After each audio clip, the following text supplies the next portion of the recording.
My father handed my trust fund to his new wife's son at my own birthday dinner, then asked me to pass the bread.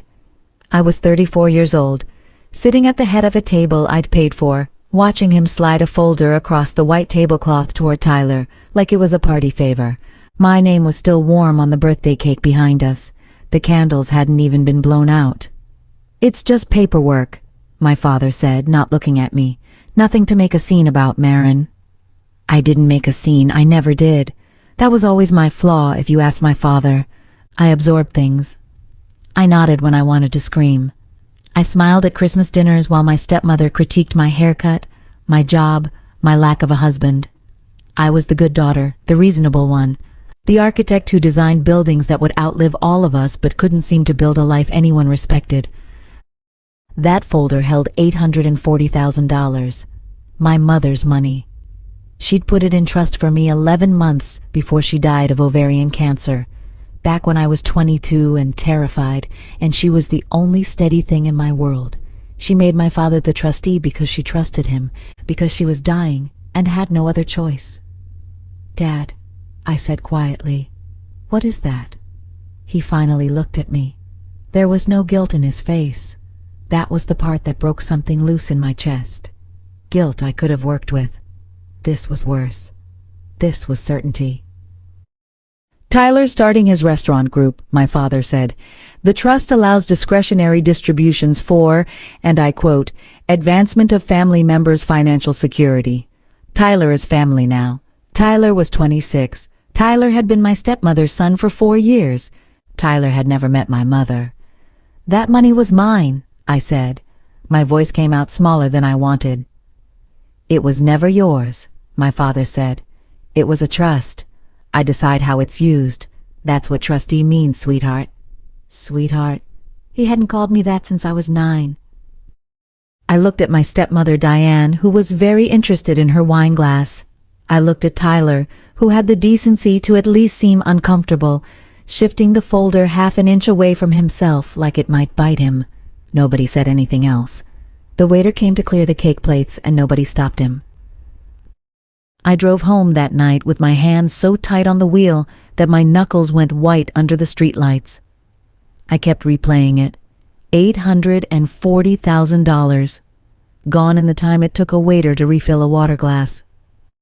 I didn't cry until I got inside my apartment and saw the birthday card my mother had given me the year before she died, still taped inside my closet door where I'd kept it for 12 years. "Whatever happens, sweet girl, build something that's yours." She'd written that in handwriting that was already starting to shake. I sat on my kitchen floor, and I didn't cry the way people cry in movies. I cried the ugly way, the way that makes your throat hurt for days afterward. I didn't call my father again for 6 days. When I finally did, it was to ask calmly for a copy of the trust document. He laughed. "Why do you need that? Are you going to sue your own father?" He said it like a joke, but there was an edge underneath it, testing whether I'd flinch. "I want to understand my mother's wishes," I said. "Your mother's been gone 11 years, Marin. Let it go." He hung up before I could answer. I didn't let it go. I called the trust company that had originally held the account before my father, as trustee, moved things around 3 years ago. That was the first thread.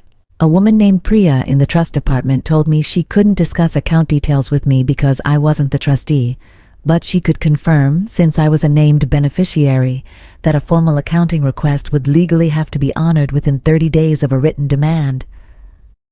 I hadn't known that. Nobody in my family had ever told me I had rights as a beneficiary. They'd let me believe, my whole adult life, that the money simply belonged to whoever controlled the paperwork. That night I opened my laptop and typed beneficiary rights trust accounting into a search bar. And for the first time in 6 days, I felt something other than grief. I felt the cold, clean beginning of a plan.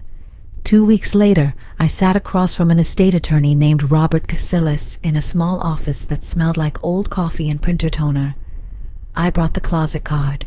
I brought bank statements I'd found buried in an old email from years ago, back when my father used to forward me trust updates before he stopped bothering. "Your mother's trust," Robert said, reading through the documents I'd requested, "has a specific clause most people don't understand. It says distributions must serve the named beneficiary's financial security, unless a supermajority of beneficiaries agree otherwise. There's only one named beneficiary listed here. Me, I said. You, he confirmed. Your father may have a legal argument that family members include stepchildren under a broader reading, but the primacy clause protecting you specifically is very clearly written. Whoever drafted this for your mother knew exactly what they were doing. I thought about her, sick and exhausted, sitting with a lawyer while dying, making sure that even after everything, I would be protected. My eyes stung. What do I do? I asked. First, Robert said, we send a formal demand for a full accounting every transaction since your father became trustee. If he refuses, that itself becomes evidence. My father did not respond to the demand letter for 31 days. When he finally called, it wasn't to apologize, it was to accuse me. You're trying to embarrass this family, he said. Diane is humiliated. Tyler thinks you're trying to ruin his restaurant before it even opens. I just want an accounting, Dad. That's all the letter asks for. You've turned into someone I don't recognize, he said. I almost laughed. I've turned into someone who reads documents before signing away her life. Mom would probably be relieved. He hung up on me for the second time in a month. 3 days later, the accounting arrived. It was sloppy, incomplete, missing whole years, but buried in page 14 was a wire transfer I hadn't been looking for. $210,000, sent 18 months earlier, not to Tyler, but to an LLC I'd never heard of. Cobalt Ridge Holdings. I sat very still at my kitchen table, staring at that name. It took me 3 weeks and a public record search to learn that Cobalt Ridge Holdings had one listed officer. Diane, my stepmother. Not Tyler's restaurant group, not family advancement. $210,000 of my mother's trust wired directly to an LLC controlled solely by the woman my father had married 4 years after my mother's funeral. I brought this to Robert. He went very quiet reading it, the way lawyers go quiet when they found something they didn't expect. This isn't a gray area distribution to a stepchild anymore, he said. This is your father as trustee, directing trust funds to his current wife's personal business entity. That's not discretionary generosity. Depending on what that money was used for, that could be a breach of fiduciary duty, possibly self-dealing. Meaning? Meaning, if I can show the money benefited your father personally, through his marriage, through shared household expenses, through anything, a court could order him removed as trustee, and order restitution, with interest. For the first time since the birthday dinner, I felt my hands stop shaking. I didn't confront my father right away. Robert told me that was the mistake most people made. They wanted the satisfaction of the argument more than the outcome of the case, and confrontation just gave the other side time to cover their tracks. So instead, I waited. I kept working. I kept designing buildings, kept showing up to client meetings with my hands steady even when my chest wasn't. I let my father believe the letter had been my only move, that I'd folded like I always did. Meanwhile, Robert subpoenaed Cobalt Ridge Holdings bank records as part of a formal breach of fiduciary duty petition filed in probate court. What came back was almost too clean to believe. $58,000 of that $210,000 had gone directly to a down payment on a lake house titled jointly to my father and Diane, not Tyler's restaurant, my father's lake house. He'd used my dead mother's money for his own vacation property and dressed it up on paper as an act of family generosity toward a stepson who barely factored into it at all. When the petition was formally served, my father called me for the third time. This time his voice wasn't angry, it was scared. "You're really doing this," he said. "You're taking your own father to court." "You took my mother's money to buy a lake house with your wife," I said. "I'm asking a judge to look at what you did. That's different from taking you to court, Dad. I'm just finally asking someone to check your homework." He was quiet for a long moment. "Your mother would be ashamed of you for this." That one landed exactly where he wanted it to. I let the silence sit before I answered. "My mother wrote in my birthday card that she wanted me to build something of my own," I said. She protected this money with a lawyer while she was dying so no one could take it from me. I think she'd be ashamed of you." I hung up first this time. The probate hearing was scheduled for a gray Tuesday in March. I wore the navy suit I usually saved for client presentations, the one that made me feel like someone who belonged in rooms where decisions got made, instead of rooms where decisions got made about her. My father arrived with a lawyer of his own, a tired-looking man who kept glancing at the folder of bank statements like he already knew how this would go. Diane didn't come. Tyler didn't come either. I noticed that. When the money had actually been at risk of scrutiny, the family that had smiled at my birthday dinner evaporated. The judge, a sharp-eyed woman named Patricia Alvarez, went through the accounting line by line. She asked my father directly about the wire transfer to Cobalt Ridge Holdings. "The trust language allows for family advancement," my father said, echoing the same line he used at that dinner table, except now it sounded thin in a courtroom instead of confident over cake. "Cobalt Ridge Holdings is registered solely to your current spouse," Judge Alvarez said, reading from the documents, "and $58,000 of the funds you distributed for, quote, advancement of family members were used as a down payment on a property titled in your own name as well as hers. Explain to me how that constitutes advancement of your daughter's financial security, Mr. Whitfield, given that she is the sole named beneficiary of this trust." My father had no good answer because there wasn't one. It took the court 11 minutes of deliberation to remove him as trustee. The restitution order came 6 weeks later. My father was ordered to repay the full amount improperly distributed, plus statutory interest, from his personal assets, since the funds could not be clawed back from the lake house without forcing a sale.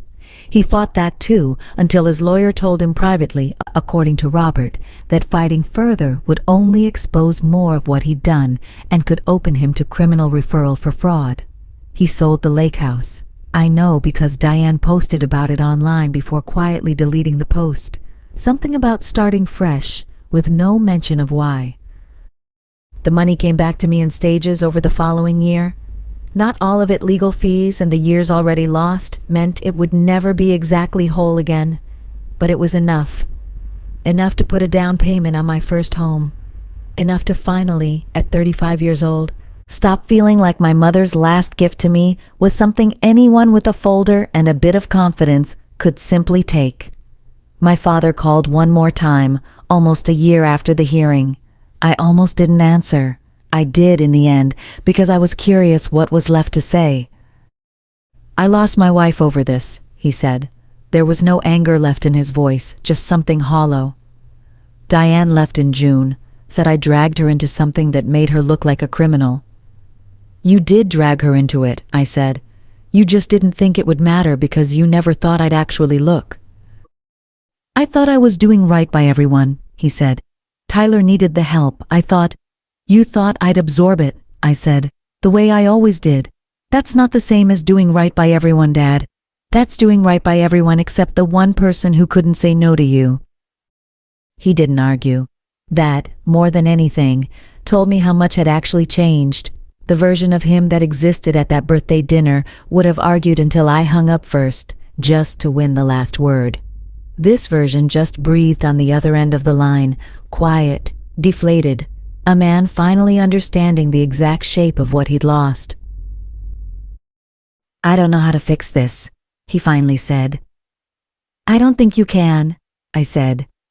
"But you could start by not asking Tyler to pass the bread with someone else's future." I didn't say it to hurt him.